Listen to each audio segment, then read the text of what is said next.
los Austrias, los reyes que hicieron España. El 1 de noviembre de 1700, en el Alcázar de Madrid, muere un hombre de 38 años. Su mandíbula es tan prominente que apenas puede masticar. Su lengua llena toda su boca. Lleva años sin poder caminar solo. Ha convulsionado desde niño. Sus médicos no entienden qué le pasa, y él tampoco. Lo único que sabe es que va a morir sin hijos, y que sobre su testamento se decidirá el destino de la mitad del mundo conocido. Se llama Carlos II. Es el 17º rey de la Casa de Austria en España, y es el último. 2 siglos antes, su familia había llegado desde Flandes con un adolescente que no hablaba castellano y que heredaba un reino que no conocía. En esos 2 siglos, los Austrias habían construido el primer imperio global de la historia, habían conquistado un continente, habían financiado guerras en 4 frentes simultáneos, habían producido a Velázquez, a Cervantes, a Quevedo y al Greco, habían llevado el español a los rincones del mundo donde el latín nunca llegó. Y también habían expulsado a los moriscos, habían quemado herejes, habían destruido civilizaciones enteras, habían arruinado la hacienda, habían perdido Portugal, los Países Bajos, Jamaica y el pulso de Europa frente a Francia. Todo eso, en 2 siglos. Esta es la historia de cómo ocurre, de qué decide cada uno de esos reyes y por qué esas decisiones cambian todo lo que viene después. No es una historia de buenos y malos, es una historia de poder, de herencia, de errores que se pagan generaciones después y de aciertos que todavía hoy definen quiénes somos. Empieza con 2 personas que se casaron en secreto una noche de octubre de 1469, en Valladolid, sin permiso del Papa y sin permiso del rey. Empieza con Isabel y Fernando.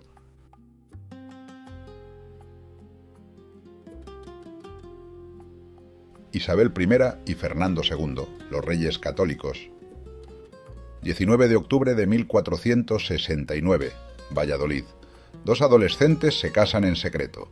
Él tiene 17 años, ella tiene 18. No tienen permiso del Papa, no tienen permiso del rey de Castilla. El documento que acredita la dispensa pontificia necesaria para el matrimonio es una falsificación. Saben que si los descubren, el plan se derrumba. El novio se ha disfrazado de criado para cruzar Castilla sin ser reconocido. La novia ha viajado de noche desde Madrigal de las Altas Torres con una escolta mínima y más miedo que certezas. Se llaman Fernando de Aragón e Isabel de Castilla, y la decisión que toman esa noche cambia la historia de Europa para siempre. No se casan por amor, o no solo por amor, se casan por política, por supervivencia. Isabel es la heredera legítima de Castilla, pero su hermanastro Enrique IV la ha apartado del poder y ha prometido el trono a su hija Juana, a quien los rivales llaman la Beltraneja, sugiriendo que su padre verdadero es Beltrán de la Cueva, el favorito del rey. Fernando es el heredero de Aragón. Unidos, los 2 reinos más poderosos de la península forman una alianza que ningún rival puede ignorar. La guerra civil no tarda en llegar. Entre 1475 y 1479, Castilla se divide entre los partidarios de Isabel y los de Juana, que está respaldada por Portugal. La batalla decisiva es la de Toro, el 1 de marzo de 1476. Fernando derrota a los portugueses, Isabel consolida el trono, pero Castilla y Aragón no se fusionan. Ese es el primer malentendido que conviene deshacer. Los reyes católicos no crean España, crean una unión dinástica. Castilla sigue siendo Castilla, con sus propias cortes, sus propias leyes, sus propios impuestos. Aragón sigue siendo Aragón, cada reino mantiene sus instituciones. Lo que comparten es el matrimonio de sus monarcas y la política exterior. No es un estado, es una alianza coronada. El lema que los define lo dice todo. Tanto monta, monta tanto. Isabel como Fernando. Los 2 iguales. Los 2 necesarios. Los 2 imprescindibles. En 1478, Isabel establece la Inquisición en Castilla. Fernando la extenderá a Aragón en 1482. La Inquisición española no es la primera de la historia. La medieval lleva siglos funcionando en Europa, pero sí es la más organizada, la más centralizada y la que más poder acumula en manos de la corona. Su objetivo inicial es detectar a los conversos, judíos y musulmanes convertidos al cristianismo, que siguen practicando sus religiones en secreto. El primer inquisidor general es Tomás de Torquemada. En 15 años de mandato, los tribunales de la Inquisición procesan a unas 100.000 personas. El número de ejecutados en la hoguera es debatido por los historiadores. Las cifras oscilan entre 2.000 y 4.000 durante todo el reinado. No es el genocidio masivo que la leyenda negra describe, pero tampoco es una institución inocente. Es un instrumento de control social y religioso que sembrará paranoia durante generaciones. La decisión de crear la Inquisición tiene una consecuencia que Isabel y Fernando no prevén. Convierte la pureza de sangre en una obsesión nacional. Durante siglos en España, lo que importará no será lo que crees o lo que haces, sino quiénes son tus abuelos. 2 de enero de 1492, Granada. Boabdil, el último sultán nazarí, entrega las llaves de la ciudad. La reconquista termina. 8 siglos de guerra intermitente entre reinos cristianos y musulmanes concluyen en una mañana de invierno con una capitulación firmada y una bandera izada sobre la Alhambra. Isabel y Fernando habían prometido en las capitulaciones de rendición que los musulmanes granadinos conservarían su religión, su lengua y sus costumbres. La promesa no dura ni una década. En 1502 se impone la conversión forzosa o el exilio. Los moriscos, los musulmanes convertidos, permanecerán en España durante más de un siglo, en una situación de sospecha permanente, hasta que Felipe III los expulse entre 1609 y 1614. La toma de Granada es el momento de mayor gloria del reinado, y también el año de las 2 decisiones que más consecuencias tendrán. El 31 de marzo de 1492, 3 meses después de la toma de Granada, los reyes católicos firman el edicto de expulsión de los judíos. Los judíos españoles, los sefardíes, llevan siglos en la península. Son comerciantes, médicos, financieros, traductores y consejeros reales. Su contribución a la cultura hispánica es incalculable. El número de expulsados se estima entre 80.000 y 100.000 personas. Se llevan consigo sus conocimientos, sus redes comerciales y su capital.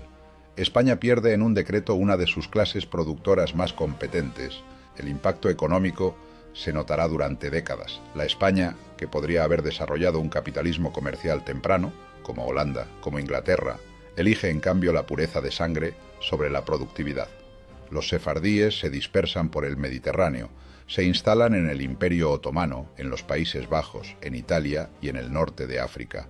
Siglos después, sus descendientes siguen hablando un español del siglo XV, el ladino, la lengua que se congeló el día que cruzaron la frontera.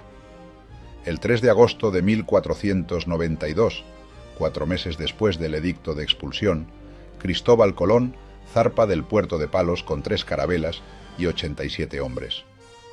El 12 de octubre avista tierra, el hallazgo que los reyes católicos financian, aunque a regañadientes, tras años de rechazos y negociaciones, abre el mayor ciclo de expansión territorial de la historia humana. En menos de 50 años, los españoles llegarán a México, al Perú, a las Filipinas y a ambas costas de Norteamérica. El mundo que Colón encuentra no es el que buscaba. Él muere convencido de haber llegado a Asia, pero lo que encuentran los que vienen después supera cualquier expectativa. La decisión de financiar a Colón la toma Isabel. Fernando es escéptico. Isabel no tiene certeza de que vaya a funcionar. Nadie la tiene.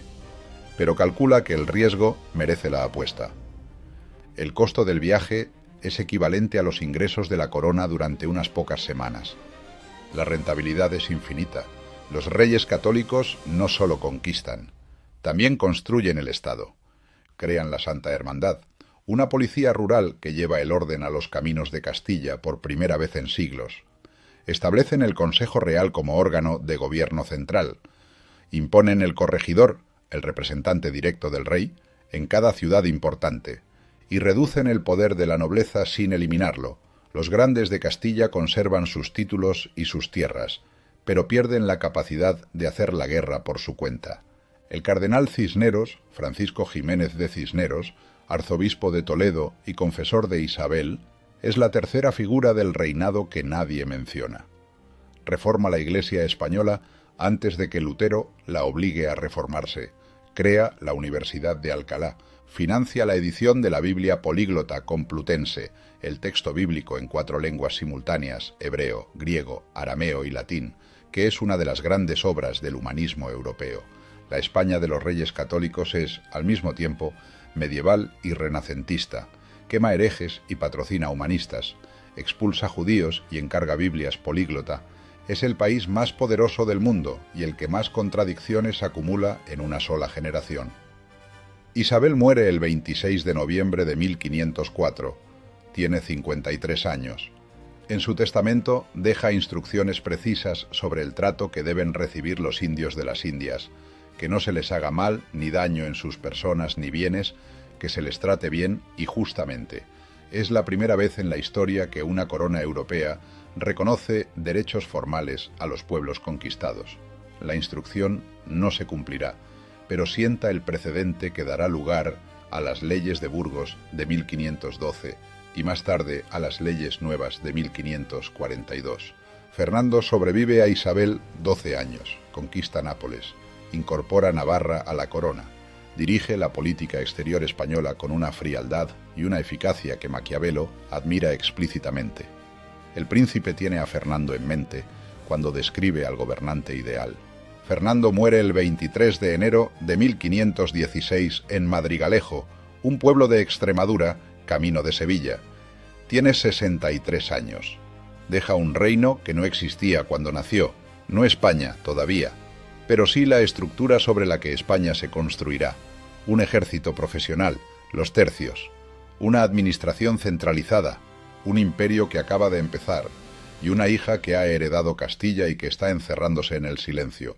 La hija se llama Juana, y lo que le pasa a Juana es la primera crisis de la dinastía que nadie supo resolver. Juana I y Felipe I, la reina loca y el rey hermoso. Juana de Castilla tiene 26 años cuando muere su madre.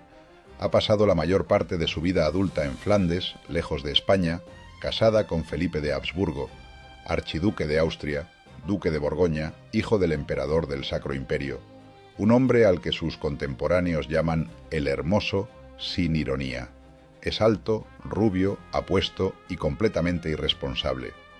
Felipe no quiere gobernar Castilla, quiere los recursos de Castilla, los tesoros de las Indias, la plata americana que empieza a llegar en cantidades crecientes, la posición estratégica de un reino que controla el Mediterráneo occidental. Lo que hay entre él y ese poder es su mujer, y Juana lo ama con una intensidad que sus contemporáneos no saben cómo clasificar. Los historiadores llevan 500 años debatiendo si Juana estaba realmente loca o si la declararon loca por conveniencia. La respuesta honesta es probablemente las dos cosas, pero en distinta medida, en distintos momentos. Hay episodios que apuntan a una inestabilidad mental real. Juana se niega durante semanas a entregar el cadáver de Felipe para que lo entierren. Lo traslada de noche por los caminos de Castilla, abriendo el ataúd regularmente para comprobar que nadie se lo roba. Hay testimonios de que no comía, no dormía y no hablaba durante días. Hay crisis de llanto que duran horas. Hay momentos en que se niega a firmar documentos durante meses. Pero también hay momentos en que Juana razona con total lucidez. Gobierna brevemente entre la muerte de su madre en 1504 y la llegada de Felipe a Castilla en 1506. Durante ese periodo firma decretos razonables, recibe embajadores y toma decisiones coherentes. Los que la tratan en privado describen a una mujer inteligente, educada, habla latín, francés, flamenco y castellano, y perfectamente capaz de entender lo que pasa a su alrededor. Lo que no puede controlar son sus emociones, y en el siglo XVI, una reina que no puede controlar sus emociones es una reina que no puede reinar. Felipe el Hermoso llega a Castilla en 1506 con un ejército flamenco y un plan claro: apartar a Juana del gobierno y gobernar él. La nobleza castellana, que lleva años quejándose del autoritarismo de Fernando de Aragón, lo recibe con entusiasmo. Los grandes de Castilla prefieren a un rey extranjero, manejable, antes que a un suegro aragonés que los controla. Fernando de Aragón, que había estado gobernando Castilla como regente desde la muerte de Isabel, se ve obligado a retirarse a Aragón. Acuerda con Felipe que Juana será declarada incapacitada para gobernar. Fernando acepta porque no tiene otra opción. Pero no se olvida. Felipe I reina durante 3 meses. El 25 de septiembre de 1506, en Burgos, Felipe de Habsburgo muere de fiebre tifoidea. Tiene 28 años. Ha sido rey de Castilla durante 90 días. Lo que ocurre después define el reinado de Juana. Con Felipe muerto, Fernando de Aragón vuelve a Castilla como regente. Juana, que es la reina legítima, es confinada en el Palacio de Tordesillas. Formalmente sigue siendo reina. Prácticamente está encerrada. Vive en Tordesillas durante 46 años. 46 años en el mismo palacio, con acceso restringido a visitas, sin participar en el gobierno, sin firmar documentos de Estado, salvo en momentos excepcionales, cuando sus tutores necesitan su firma para legitimar decisiones que ya han tomado sin ella. Su hijo Carlos, cuando hereda el trono en 1516, la visita una vez, comprueba que sigue viva, que sigue siendo la reina nominal y regresa a gobernar. En sus documentos oficiales durante años pondrá la reina doña Juana y el rey don Carlos, su hijo. Juana aparece primera. Juana es reina durante 51 años, más que cualquier otro monarca de Castilla en la historia. Pero no gobierna ni un solo día de esos 51 años. ¿Por qué importa Juana? No por lo que hace, sino por lo que su situación revela. El problema de Juana es el problema de la legitimidad dinástica llevado al extremo. El poder en el siglo XVI descansa en la herencia de sangre. El que tiene sangre real, reina. Pero el que reina tiene que ser capaz de ejercer el poder, firmar documentos, recibir embajadores, tomar decisiones, liderar ejércitos si es necesario. Juana tiene la sangre, no tiene la capacidad, o al menos eso dicen quienes tienen interés en que no la tenga.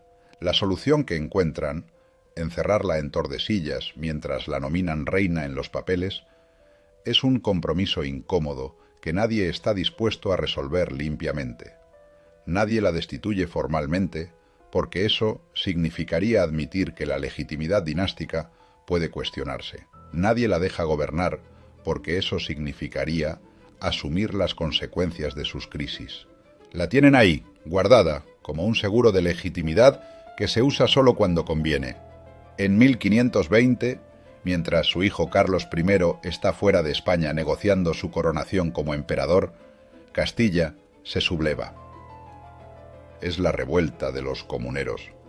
Las ciudades castellanas, Toledo, Segovia, Salamanca, Burgos y Valladolid, se niegan a aceptar el gobierno de un rey extranjero que ha vaciado la hacienda para pagar sus deudas flamencas y que ha nombrado flamencos para los cargos más importantes del reino. Forman la Junta de Comunidades y toman el control de buena parte de Castilla. Los comuneros viajan a Tordesillas, liberan a Juana, la presentan ante la Junta como la reina legítima y le piden que los apoye. Juana los recibe, los escucha y luego, para sorpresa de todos, se niega a firmar los documentos que los comuneros le presentan. No porque no entienda lo que pasa, hay testimonios de que lo entiende perfectamente, sino porque no quiere enfrentarse a su hijo. Es el único momento en 50 años en que Juana tiene la posibilidad de ejercer el poder, y lo rechaza. Los comuneros pierden sin el respaldo de la reina. Carlos I aplasta la revuelta. Los líderes son ejecutados, y Juana vuelve a Tordesillas. Muere el 12 de abril de 1555. Tiene 76 años. Lleva 46 encerrada. El epitafio que le correspondería no es la loca, es la olvidada. O quizás la usada, una reina que nunca gobernó, pero que sirvió para legitimar a todos los que gobernaron en su nombre. Su historia deja una lección que los Austrias aprenderán tarde. El poder necesita un cuerpo capaz de ejercerlo. La sangre no basta. Su hijo no tiene ese problema. Su hijo tiene demasiado poder para un solo cuerpo. Carlos I de España, Carlos V del Sacro Imperio, el emperador que heredó el mundo. Enero de 1516. Un adolescente de 16 años recibe la noticia en Bruselas. Su abuelo Fernando de Aragón ha muerto. Es el rey de Castilla, de Aragón, de Nápoles, de Sicilia, de Cerdeña, de las Indias recién descubiertas y de una docena de territorios más. No habla castellano, no conoce España, nunca ha cruzado los Pirineos. Se llama Carlos de Habsburgo y en los 40 años siguientes va a gobernar más tierra que cualquier ser humano antes que él. La herencia que recibe Carlos es la más extraordinaria de la historia europea. Por parte de madre hereda Castilla, Aragón y los territorios americanos. Por parte de padre hereda los Países Bajos, el Franco Condado y los territorios de los Habsburgo en Austria y el sur de Alemania. En 1519, cuando muere su abuelo paterno, el emperador Maximiliano I, hereda también el título de Sacro Emperador Romano, convirtiéndose en Carlos V del Imperio. En ese momento, en 1519, Carlos I tiene 19 años y controla aproximadamente la mitad de Europa. Esto tiene un problema estructural que nadie había previsto. Ningún hombre puede gobernar todo eso al mismo tiempo. Carlos llega a España por primera vez en 1517. Llega rodeado de consejeros flamencos que no hablan castellano, que miran a los españoles con condescendencia y que llevan las manos metidas en la hacienda castellana desde el primer día. Los grandes de Castilla lo reciben con desconfianza. Las ciudades lo reciben con resentimiento. El primer conflicto serio llega en 1520, la revuelta de los comuneros. Las ciudades castellanas llevan años acumulando agravios. Carlos ha convocado las Cortes en Santiago de Compostela para que le financien el viaje a Alemania, donde va a ser coronado emperador. Las Cortes se niegan, las ciudades se sublevan. Toledo, Segovia, Salamanca, Burgos y Valladolid forman la Junta Santa, toman el control de buena parte de Castilla. Los comuneros no son revolucionarios, no quieren acabar con la monarquía. Quieren que el rey respete las leyes de Castilla, que nombre castellanos para los cargos del reino, que no exporte el dinero de Castilla para pagar las guerras del imperio. Son, en muchos sentidos, los herederos del espíritu de los reyes católicos. Un rey fuerte, sí, pero un rey que gobierne con las Cortes y respete los fueros. Carlos no está en España cuando la revuelta estalla. Su regente, el cardenal Adriano de Utrecht, intenta negociar. No funciona. En abril de 1521, en la batalla de Villalar, los ejércitos reales aplastan a los comuneros. Los tres líderes de la revuelta, Juan de Padilla, Juan Bravo y Francisco Maldonado, son ejecutados al día siguiente. Con Villalar, Carlos I gana Castilla, pero el precio es una Castilla que aprende a obedecer en silencio. Las Cortes castellanas nunca vuelven a tener el poder que tenían antes. El absolutismo gana, y esa victoria del absolutismo tendrá consecuencias que se notarán 2 siglos después en la Guerra de Sucesión. Carlos I pasa la mayor parte de su reinado fuera de España. Cuenta los días. De los 40 años que reina, pasa 16 en España y 24 fuera. Cruza los Alpes 7 veces. Combate en Italia, en Alemania, en el norte de África, en Francia. Su vida es una campaña continua. Duerme más noches en tiendas de campaña que en palacios. En ese tiempo, España se convierte en la base logística y financiera del imperio. La plata americana llega a Sevilla, pasa por la hacienda castellana y se va a pagar los ejércitos de Flandes, las guerras de Italia y las deudas con los banqueros Fugger de Augsburgo. Castilla financia el imperio, y el imperio agota a Castilla.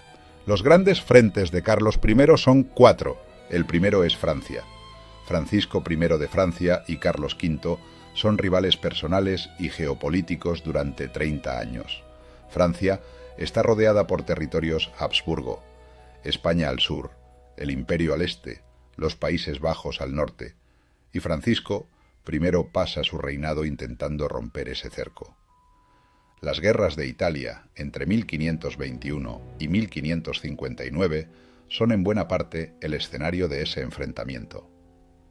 El episodio más dramático es la batalla de Pavía, el 24 de febrero de 1525.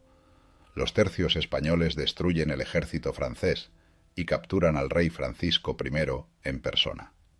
Es el momento de mayor humillación de la monarquía francesa en 2 siglos. El segundo frente es el Imperio Otomano. Solimán el Magnífico está en el apogeo de su poder. Los turcos han tomado Belgrado en 1521, han aplastado a los húngaros en Mohacs en 1526 y han llegado a las puertas de Viena en 1529. Carlos I organiza la defensa de Europa Central. En 1535 lidera personalmente la expedición que toma Túnez, la primera vez que un emperador europeo manda en persona una flota en el Mediterráneo en siglos.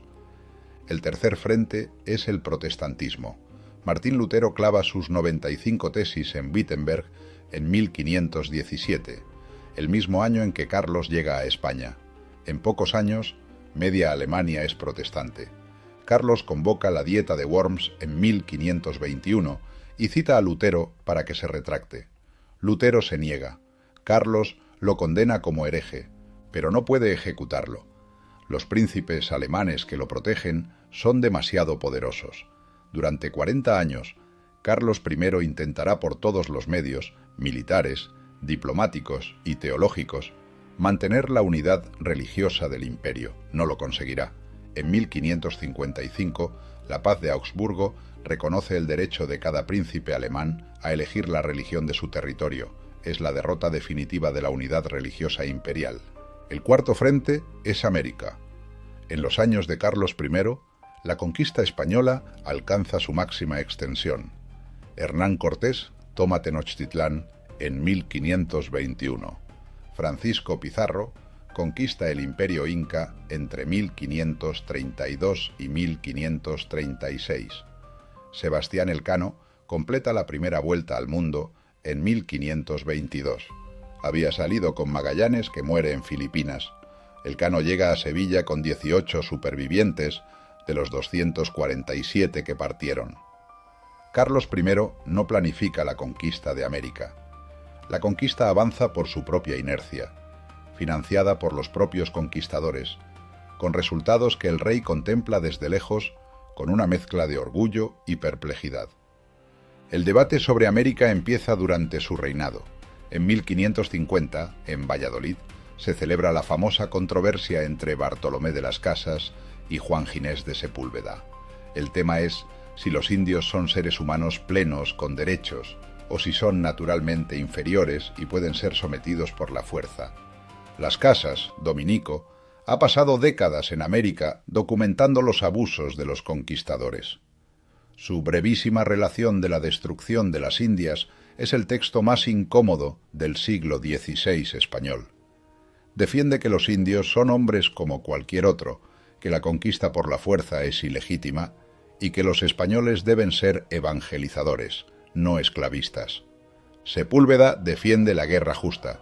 Los indios practican sacrificios humanos, tienen una cultura inferior y la conquista es un bien para ellos porque los salva del pecado. Carlos I escucha el debate, no resuelve nada formalmente, el veredicto de la controversia nunca se publica, pero las leyes nuevas de 1542 que él mismo ha promovido intentan limitar los abusos de la encomienda y reconocer la libertad de los indios. Las leyes nuevas casi provocan una guerra civil en América. Los conquistadores y encomenderos se niegan a cumplirlas. En Perú hay una rebelión abierta. Carlos I se ve obligado a dar marcha atrás en los puntos más radicales. La tensión entre el ideal del buen gobierno colonial y la realidad de la explotación nunca se resuelve durante el reinado de los Austrias. Carlos I abdica. El 25 de octubre de 1555, en Bruselas, en una ceremonia que sus contemporáneos describen como la más triste que han visto, Carlos se despide de los Países Bajos. Tiene 55 años, pero parece 20 años mayor. La gota le ha deformado las manos. Tiene que apoyarse en el hombro del príncipe de Orange para mantenerse en pie. Lee su discurso de despedida con la voz quebrada. El público llora. Él también cede los Países Bajos y España a su hijo Felipe. Un año después cede el imperio a su hermano Fernando. Se retira al monasterio de Yuste, en Extremadura, donde muere el 21 de septiembre de 1558. Su epitafio más honesto no es el de los conquistadores ni el de los guerreros, es el de un hombre que tuvo más poder del que ningún ser humano puede manejar y que lo gastó intentando mantener unido algo que era demasiado grande para durar. ¿Qué deja Carlos I? Deja los tercios, el ejército profesional más eficaz de Europa que dominará los campos de batalla durante 100 años. Deja la administración imperial, los consejos especializados, los virreinatos, la burocracia que convierte España en el primer estado moderno del mundo. Deja América, no conquistada, sino en proceso de ser colonizada, evangelizada y administrada, con todas las contradicciones que eso implica. Y deja un problema que no ha sabido resolver, el protestantismo en el norte de Europa. La división religiosa que Carlos no logró contener será la herencia envenenada que Felipe II recibirá y que definirá todo su reinado. Su hijo es diferente. Carlos viajaba, Felipe no se mueve. Carlos improvisaba, Felipe planifica. Carlos era el centro de gravedad del imperio. Felipe construye un sistema donde el imperio gira en torno a España. Felipe II, el rey que gobernó el mundo desde un escritorio. Felipe II nunca sale de España. Su padre Carlos I cruzó los Alpes 7 veces. Durmió en tiendas de campaña en Italia, en Alemania y en el norte de África. Gobernó en movimiento, improvisando, tomando decisiones sobre el terreno. Felipe hace exactamente lo contrario. Construye el Escorial, el palacio monasterio más grande de Europa, a 50 kilómetros de Madrid, y desde allí gobierna el mayor imperio del mundo con una pluma, un tintero y una pila de documentos que nunca baja de su escritorio. Sus consejeros le llaman el Rey Papel, sus enemigos le llaman el Rey de la Lentitud, sus admiradores le llaman el Rey de la Prudencia. Todos tienen razón. Felipe II hereda en 1556 España, los Países Bajos, el Milanesado, Nápoles, Sicilia y los territorios americanos. No hereda el Sacro Imperio, eso se lo queda su tío Fernando. Pero con lo que tiene, controla una masa territorial que ningún monarca europeo puede igualar.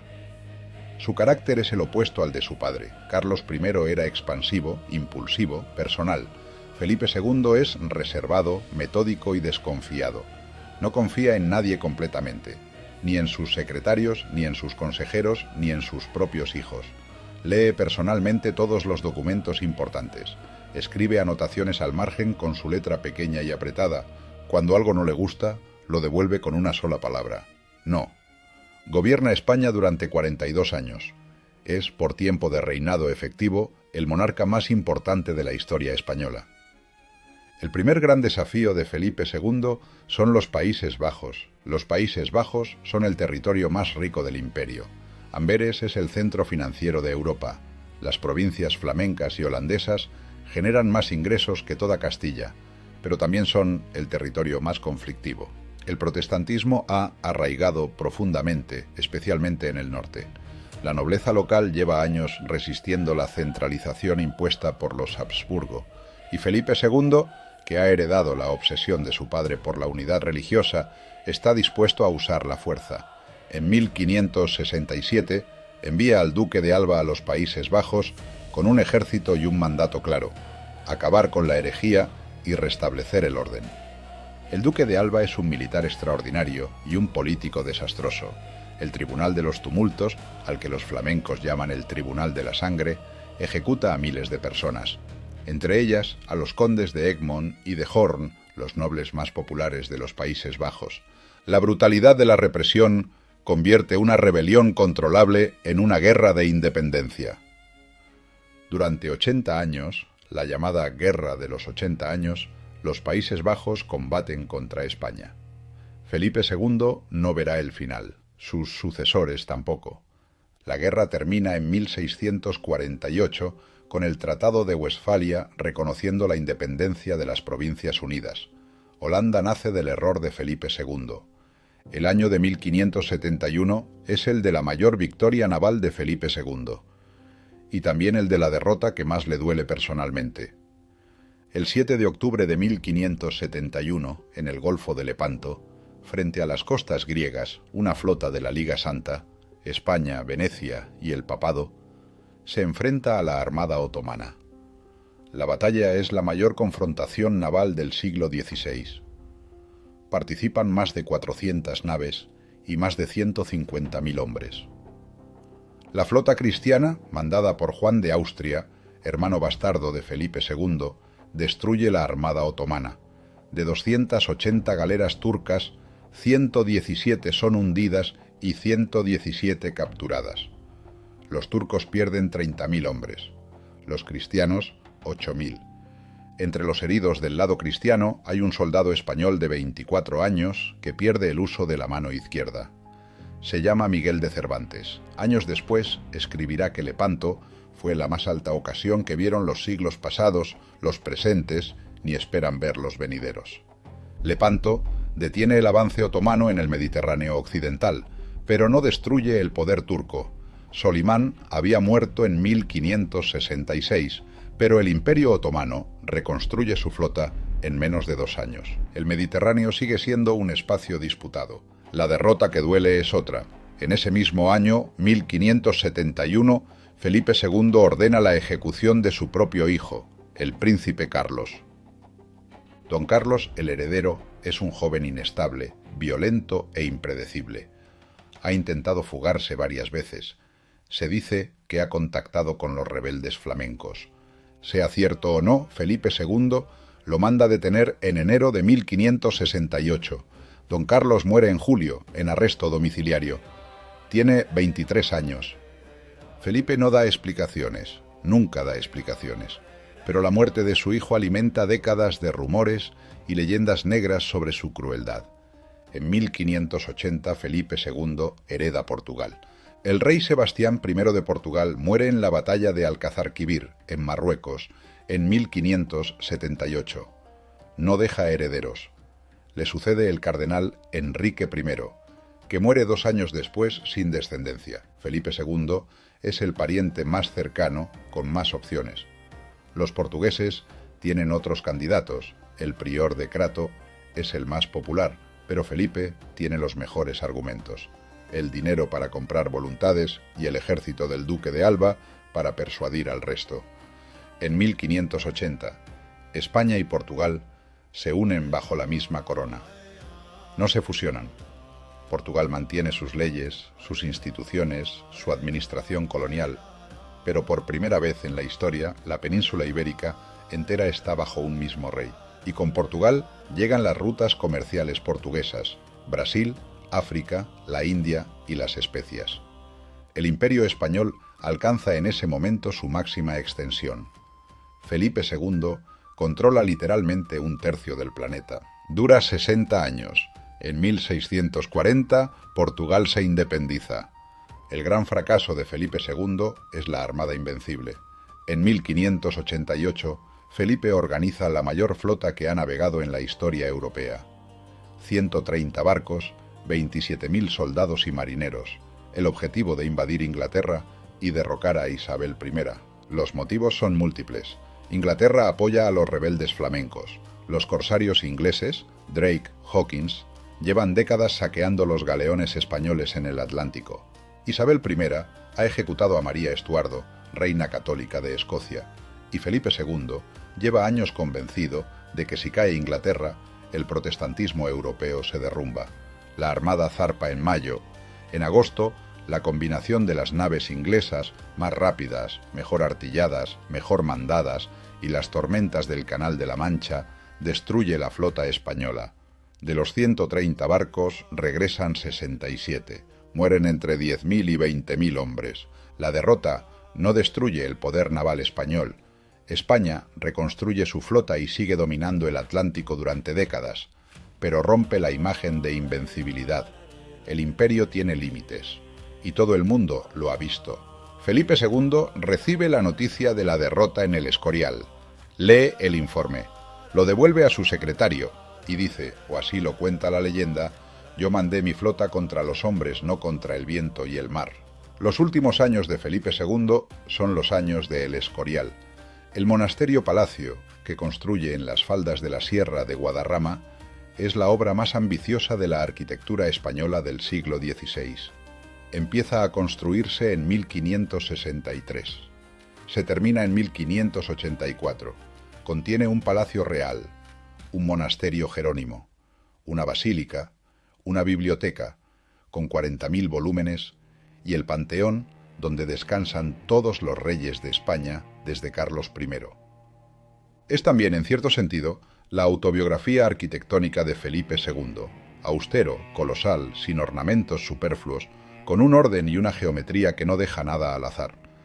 Desde el Escorial, Felipe II firma los documentos que gobiernan un tercio del planeta, recibe embajadores, lee informes de sus virreyes en México, en Lima, en Manila, en Lisboa y en Nápoles, anota, corrige, aprueba y deniega, y envejece. La gota le destroza las articulaciones en los últimos años. En 1598, cuando muere, tiene 71 años, lleva meses sin poder moverse, y los médicos describen su cuerpo como un mapa de úlceras y heridas abiertas. Muere el 13 de septiembre de 1598 en El Escorial, mirando el altar por una ventana que se abre directamente desde su dormitorio a la iglesia. ¿Qué deja Felipe II? Deja la mayor burocracia del mundo, deja el siglo de oro en su primera fase, Cervantes, Lope de Vega, El Greco, Zurbarán y los primeros compases de un florecimiento cultural que durará 100 años. Deja el Escorial, que es también el panteón de los Austrias y el símbolo de la España imperial. Y deja 3 problemas sin resolver que heredará su hijo. El primero son los Países Bajos, donde la guerra lleva 30 años y no tiene fin a la vista. El segundo es la hacienda arruinada. Felipe II declara bancarrota 4 veces durante su reinado. Muere dejando una deuda equivalente a 20 años de ingresos de la corona. El tercero es el modelo del valido, el favorito que gobierna en nombre del rey, que Felipe introduce en sus últimos años con el secretario Cristóbal de Moura y que su hijo llevará al extremo con el duque de Lerma. Felipe III hereda el imperio más grande del mundo y no sabe qué hacer con él. Felipe III, el rey que delegó todo. Felipe III tiene 20 años cuando hereda el trono. Es hijo de Felipe II y de su cuarta esposa, Ana de Austria. Ha crecido en la sombra de un padre que lo controlaba todo y que desconfiaba de todo el mundo, incluido él. El resultado es un joven sin carácter propio. No es estúpido, no es cruel. Es simplemente una persona que nunca ha tenido que decidir nada por sí misma y que cuando llega al poder no sabe qué hacer con él. Lo que hace es dárselo a otro. El hombre que recibe ese poder se llama Francisco Gómez de Sandoval y Rojas, duque de Lerma, primer valido de la historia española en el sentido moderno del término. El valido no es una novedad absoluta. Felipe II ya había delegado funciones en secretarios de confianza en sus últimos años, pero Lerma lleva el sistema a un extremo que sus contemporáneos nunca habían visto. Controla el acceso al rey. Decide quién entra y quién no entra al despacho real. Nombra a sus familiares y amigos para los cargos más importantes del imperio. Y mientras tanto, acumula una fortuna personal escandalosa. Lerma gobierna España durante 20 años. Felipe III firma lo que Lerma le pone delante. Este modelo, el rey reina, el valido gobierna, se repetirá en el reinado siguiente con el conde duque de Olivares. Es la señal más clara de que la corona ha perdido la capacidad de gobernar por sí misma. El modelo que construyeron los reyes católicos, un rey fuerte al frente de su administración, se ha roto en una sola generación. La decisión más importante del reinado de Felipe III, y una de las más debatidas de la historia española, se toma entre 1609 y 1614. La expulsión de los moriscos. Los moriscos son los descendientes de los musulmanes que se habían convertido al cristianismo tras la toma de Granada y la posterior imposición de la conversión forzosa en 1502. Llevan más de un siglo en España. Son labradores, artesanos y comerciantes. Están integrados económicamente en las comunidades donde viven, especialmente en Valencia y Aragón, donde representan entre el 20 y el 30% de la población en algunas zonas. Llevan también un siglo siendo vigilados, discriminados e investigados por la Inquisición. La sospecha de que siguen siendo musulmanes en secreto no desaparece nunca. Y a principios del siglo XVII, la presión de la Iglesia y de los sectores más intransigentes de la nobleza lleva a Felipe III, o más exactamente, a Lerma, a tomar la decisión. Entre 1609 y 1614 se expulsan entre 270.000 y 300.000 personas. Es la mayor deportación de la historia española hasta el siglo XX. Las consecuencias económicas son inmediatas y devastadoras. Valencia pierde 1/3 de su población campesina. Los campos se quedan sin trabajadores. La producción agrícola cae en picado. Muchos señores valencianos, que dependían del trabajo morisco para hacer rentables sus tierras, se arruinan. La recuperación económica de algunas zonas tarda décadas. ¿Fue un error? Los historiadores siguen debatiéndolo. La decisión tiene una lógica política interna.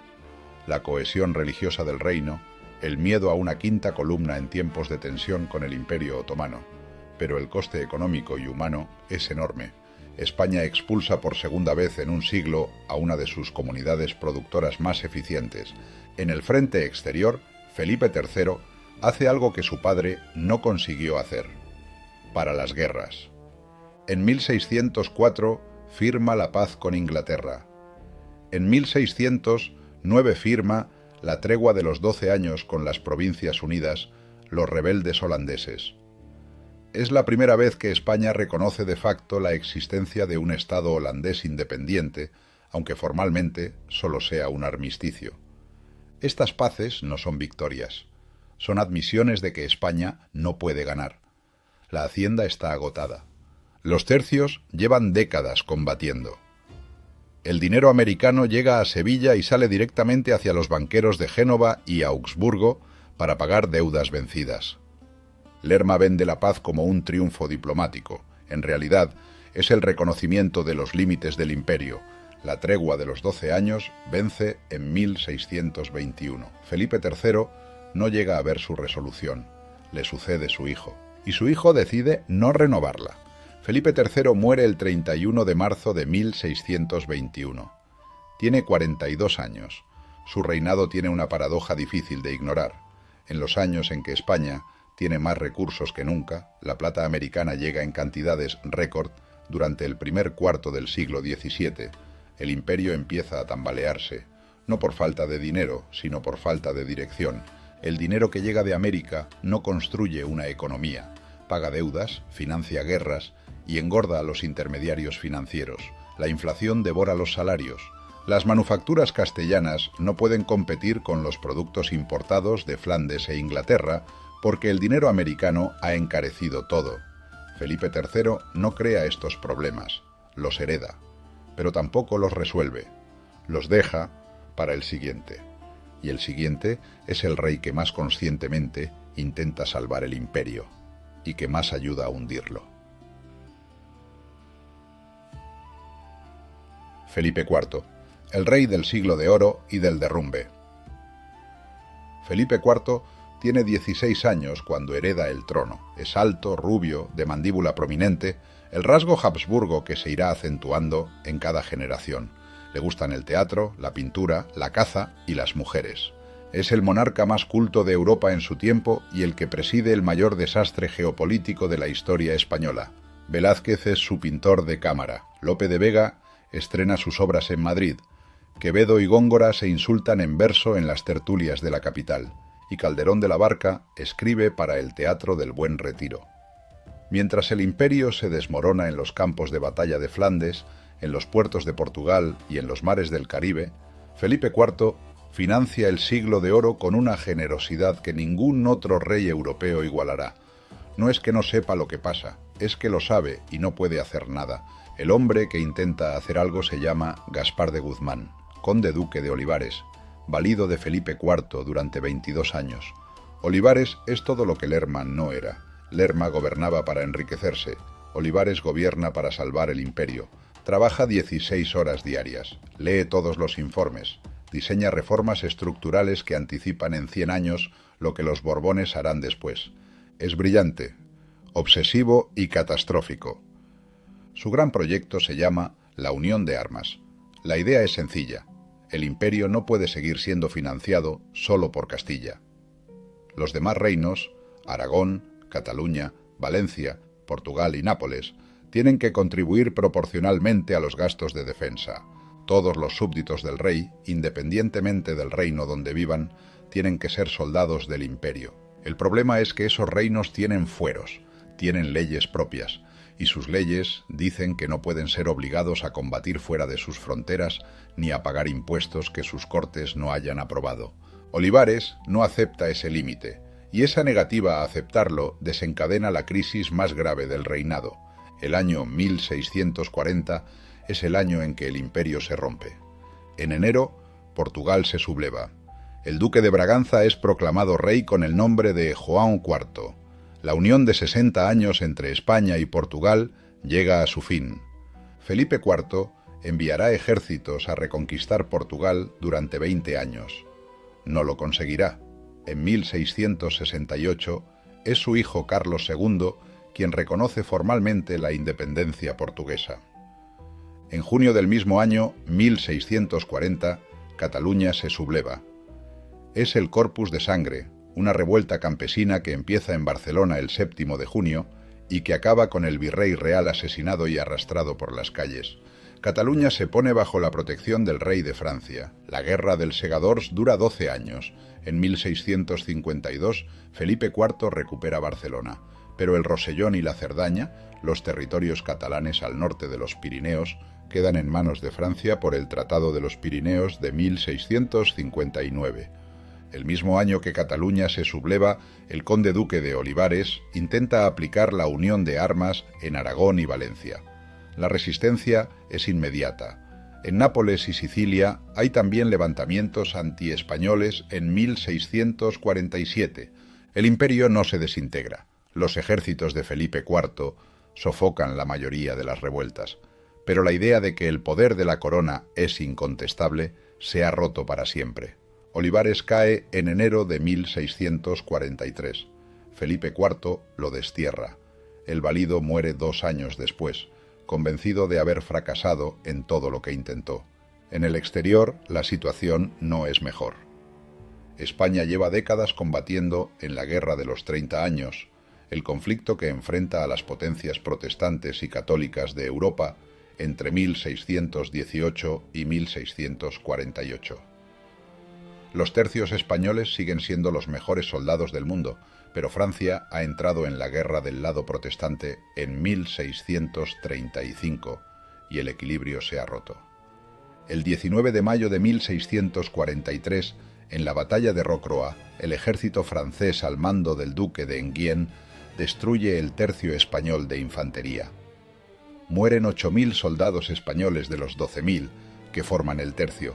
Es la primera gran derrota de los tercios en 100 años. No es el fin del ejército español, España sigue combatiendo durante décadas, pero es el fin de la leyenda de invencibilidad. En 1648, el Tratado de Westfalia pone fin a la Guerra de los 30 años. España reconoce formalmente la independencia de las Provincias Unidas, Holanda. 80 años de guerra en los Países Bajos terminan con la derrota española. La guerra con Francia continúa. Termina en 1659 con el Tratado de los Pirineos. España cede el Rosellón, la Cerdaña y varios territorios en los Países Bajos meridionales. La frontera pirenaica queda fijada donde está hoy, y el predominio europeo pasa definitivamente de España a Francia. Mientras el imperio se contrae, Madrid florece. El Teatro del Buen Retiro, que Olivares construye para el rey en los años 30, es el espacio de entretenimiento más sofisticado de Europa. Se representan obras de Calderón, de Lope y de Tirso de Molina. Los jardines del Retiro acogen espectáculos acuáticos, comedias de magia y fuegos artificiales. Velázquez pinta Las Meninas en 1656. Es el cuadro más analizado de la historia del arte. En él aparece el rey, en el reflejo del espejo al fondo, y la infanta Margarita, la hija pequeña de Felipe IV, rodeada de sus damas. Es también el retrato más honesto del poder. El rey que gobierna está en el margen, reducido a un reflejo, mientras en el centro están los que viven a su sombra. Felipe IV tiene al menos 30 hijos ilegítimos. Solo uno sobrevive a la infancia, Juan José de Austria, el bastardo que en el reinado siguiente jugará un papel decisivo en la política española. De sus hijos legítimos, casi todos mueren antes que él. El último que queda, Carlos, es el niño enfermizo que heredará un imperio que ya no puede sostenerse. Felipe IV muere el 17 de septiembre de 1665. Tiene 60 años. Le dicen en su lecho de muerte que su heredero, Carlos, tiene 4 años y que los médicos no dan muchas esperanzas de que llegue a adulto. Felipe IV lleva décadas sabiendo cómo termina esto, lo ha visto en los informes, lo ha visto en los campos de batalla, lo ha visto en los espejos del Buen Retiro, donde el imperio se refleja cada vez más pequeño. Y aún así ha encargado los mejores cuadros del siglo, ha protegido a los mejores poetas, ha construido los mejores teatros, como si el arte pudiera compensar lo que la política ya no puede sostener. Su hijo tiene 4 años, una mandíbula que apenas puede cerrar y el trono del imperio más grande de la historia. No durará mucho. Carlos II, el último Habsburgo. Hay un retrato de Carlos II pintado hacia 1680 que ningún manual de historia pone en portada. Está de pie, con armadura, en la pose habitual de los reyes, pero la mandíbula sobresale tanto que los labios no cierran. Los ojos son grandes y acuosos, con una mirada que oscila entre la tristeza y la confusión. El cuerpo parece demasiado pequeño para el peso de lo que lleva encima. Tiene unos 20 años en ese retrato. Ha sobrevivido a todas las predicciones de sus médicos. Nadie esperaba que llegara aquí. Nadie sabe qué hacer con él ahora que ha llegado. Carlos II es el producto final de 2 siglos de matrimonios entre primos. Los Habsburgo se casan entre sí por razones políticas desde el siglo XV. El objetivo es mantener el patrimonio dinástico unido. El resultado, acumulado generación tras generación, es una concentración de genes que la medicina moderna ha calculado con precisión. Carlos II tiene un coeficiente de endogamia superior al de un hijo de hermanos.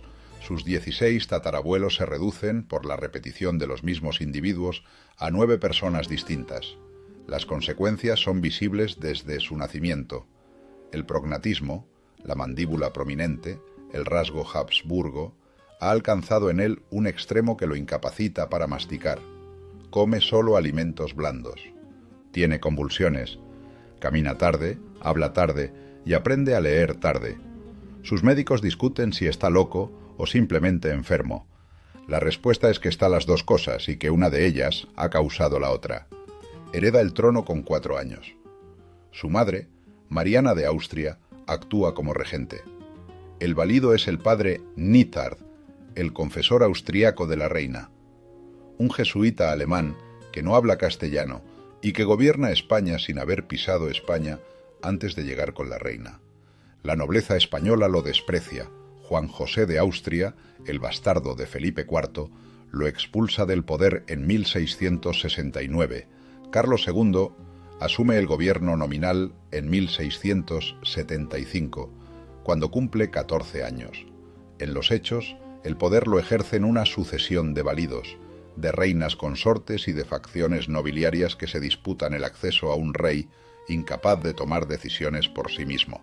El reinado de Carlos II es, en términos geopolíticos, un goteo continuo de territorios perdidos. Francia, bajo Luis XIV, el rey más poderoso de Europa, ataca sistemáticamente los Países Bajos españoles. En la Guerra de Devolución de 1667 y en la Guerra franco-holandesa de 1672 a 1678, España pierde docenas de plazas fuertes en el norte. El Tratado de Nimega de 1678 cede el Franco Condado a Francia. El Tratado de Ryswick de 1697 cede más territorios. El mapa del Imperio Español en 1700 es la mitad del que era en 1600. Luis XIV, que está al otro lado de la frontera pirenaica, observa, calcula y espera. El problema que define el reinado de Carlos II no es la guerra, es la herencia. Carlos no tiene hijos, sus 2 matrimonios, con María Luisa de Orleans y con Mariana de Neoburgo, no producen descendencia. Los médicos atribuyen la infertilidad a Carlos, sus contemporáneos lo atribuyen a un maleficio, el hechizo que da nombre al apodo con que la historia lo recuerda. En 1699, el inquisidor general examina al rey y declara que efectivamente está hechizado. Se realizan exorcismos en la capilla real. Los exorcismos no funcionan. Carlos sigue sin hijos. Y sobre ese vacío dinástico se construye la mayor crisis geopolítica del siglo.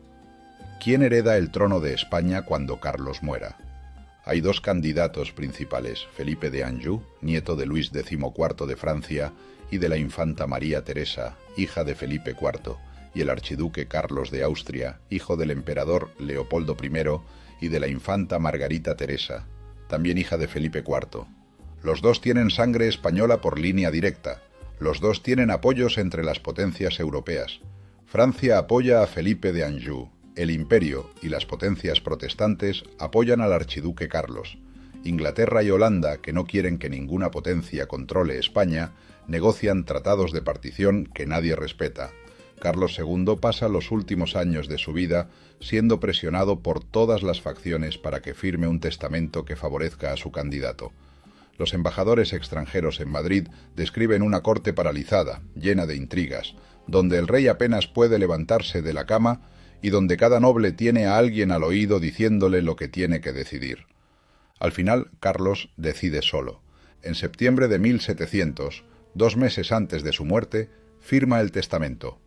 Nombra heredero universal a Felipe de Anjou, el candidato francés, con una condición: que las coronas de España y Francia nunca se unan bajo un mismo rey. La decisión no es irracional. Los consejeros que la impulsan argumentan que solo Francia tiene la fuerza militar necesaria para mantener unido el imperio español. El archiduque austriaco tiene el nombre pero no los recursos. Carlos II firma y muere el 1 de noviembre de 1700. Tiene 38 años. Lleva 35 años reinando, más que su padre, más que su abuelo en sus años finales. Ha sobrevivido a todas las predicciones. Ha visto cómo su imperio se reducía. No ha podido hacer nada para detenerlo. En su autopsia, los médicos describen un cuerpo devastado, el corazón del tamaño de un grano de pimienta, los pulmones podridos, los intestinos gangrenados, un solo testículo atrofiado y el cerebro lleno de agua. Es el diagnóstico de una dinastía, no de un hombre. ¿Qué deja Carlos II? En términos de poder, casi nada. En términos de legado, más de lo que parece. La España de los Austrias, incluso en su decadencia, ha mantenido el imperio americano intacto. Ha conservado las instituciones que los reyes católicos construyeron. Ha producido, en los años de Carlos II, a Murillo, a Claudio Coello y a los últimos grandes maestros del siglo de oro. Y ha dejado sobre la mesa el problema que definirá el siglo siguiente. Una Europa donde el equilibrio de poder depende de quién controle España. La guerra que desencadena el testamento de Carlos II, la guerra de sucesión española, durará 13 años, enfrentará a todas las potencias europeas y redibujará el mapa del continente. Esa guerra tiene su propio vídeo en este canal. Lo que importa aquí es lo que termina con Carlos II. 2 siglos de Habsburgo, un continente descubierto y colonizado, un idioma convertido en lengua global, un arte que no tendrá parangón hasta el siglo XX, y un modelo de Estado que, con todas sus contradicciones, es el primer Estado moderno de la historia europea. Los Borbones que vienen a continuación heredarán los territorios, pero el carácter de España, la lengua, la cultura, el orgullo, las contradicciones, lo construyeron ellos. Lo que dejaron los Austrias. 2 siglos, 7 reyes, un imperio que empieza sin nombre y termina sin heredero. ¿Qué queda de los Austrias? Queda el español. Hoy lo hablan 500 millones de personas en 5 continentes. No porque lo impusieran a la fuerza. En América convivió durante siglos con cientos de lenguas indígenas, sino porque fue la lengua del comercio, de la administración, de la iglesia y del poder. Eso no se borra, queda América. Con todo lo que implica la evangelización y la conquista, las ciudades construidas sobre templos destruidos, el mestizaje, el derecho indiano y los debates de Valladolid. No hay una sola versión de ese legado, hay una tensión que todavía no se ha resuelto. Queda el arte. Velázquez, El Greco, Zurbarán, Murillo, Cervantes, Lope, Quevedo y Calderón. El siglo de oro español es uno de los mayores florecimientos culturales de la historia humana. Ocurre precisamente cuando el imperio empieza a derrumbarse, como si la decadencia política liberara algo que el poder había mantenido contenido.